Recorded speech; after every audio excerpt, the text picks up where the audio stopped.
Alright, Ashley, you probably thought I skipped town with your money, but I didn't, anyway, or maybe just forgotten about you. Here is your second 24 scale Lancaster. Again, we have a Lancaster in Kentucky, but we call it Lancaster here, but anyway, so Lancaster Police Department out of Texas. This one is set up identical to the first one I built for you, with the changes of the license plate and unit numbers. Interior done up the same. The fire extinguisher added in the back, a couple of a medical kit, a toolbox, radio painting done inside, or the console anyway, inside. Again, decals on the rear, correct license plate and unit number.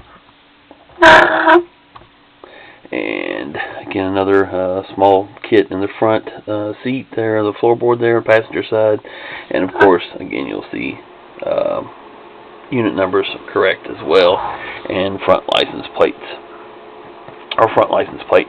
And I never did put the other 1491 on. You're not going to really be able to see it because the way this one versus the new Tahoe, which is the push bumper on these, are a little bit different. I'm going to try to get that worked in there. Unit number in the front there above the license plate. Really, there's nowhere else to put it on the front that it's going to be very visible. Of course, front doors open on this car, and the hood does as well. There we go. And of course, the rear hatch opens, which is where the battery is located. And I hate doing this with my finger because I never can. So let's slide this scalpel blade under here a little bit. Someone got on me on one of my other videos and said, "This is a scalpel, it's an X-Acto knife." No, this is a scalpel. Much less expensive than X-Acto blades and a lot sharper. So anyway, with this one, again, the lighting is set up identical to the first one I built for you, with the red and blue alternating strobes on the front push bumper, flashing headlights, 2 red and 2 blue. There we go. 2 red and 2 blue strobes above the rear visor there.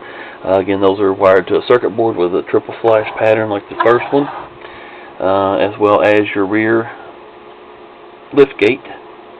I'm trying to see where you can see those, maybe through the window. 2 reds and 2 blues in there as well, along with flashing tail lights. Light bar set up, 2 reds here, 2 blues. Those are alternating like triple strobes there to either side. 2 flashing whites, and then in the center is a red and blue alternating strobe. Again, all the lighting set up identical to the first one. Of course, you have a siren on this one as well. One thing I did change, failed to mention, is the push button for the switch is right here in the spare tire underneath, so it's easier to get to. And then your siren button is going to be over here on the the driver's side, next to the muffler. I made those a little bit easier to get to. Notice in the video you sent me the first one's not a struggle, but anyway, a little bit more difficult to get to those switches. So these have made them a little bit easier to get to. Let's go ahead and turn it on. Just press the switch once. Go over everything, nice and bright, of course. Flashing headlights. Again, red and blue alternating strobes on the front, put on the push bumper there. You can see your red and blues above the visor. Again, each time that switches sides, you're getting 3 strobes in between each switch. My camera won't pick those up very well, but that's what you're getting. The light bar, nice and bright. Again, same setup with the triple strobes on either side. Slower white flashing LEDs just off center, and then a red and blue strobe in the center. Interior work light. You can see in the MDT laptop, whatever you want to call it. Also radio equipment and police console in there, a little bit more visible with that light on.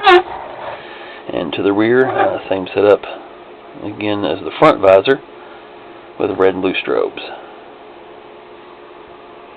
And those are triple strobes, and of course you see your flashing tail lights. Siren button, hit it once.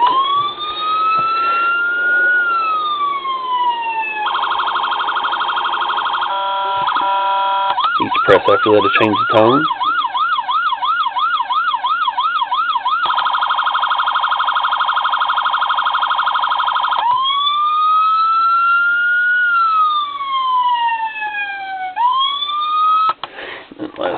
turn it off. I think I did open this and show the battery. I can't remember if I did or not. Need sleep. Pull that up. You can see the battery stored inside there. It does fit tight in between the fender wells, but it keeps it from flopping around when you're moving the model. I will remove that when I ship it to prevent it from coming loose and banging around in there. So anyway, there's where the battery's at. So you have it, Ashley. I appreciate it. I'm sure the recipient is going to love this one. If it's as much as the recipient liked the first one, then that ought to be a pretty good gift for them. Thank you very much, and I appreciate the orders.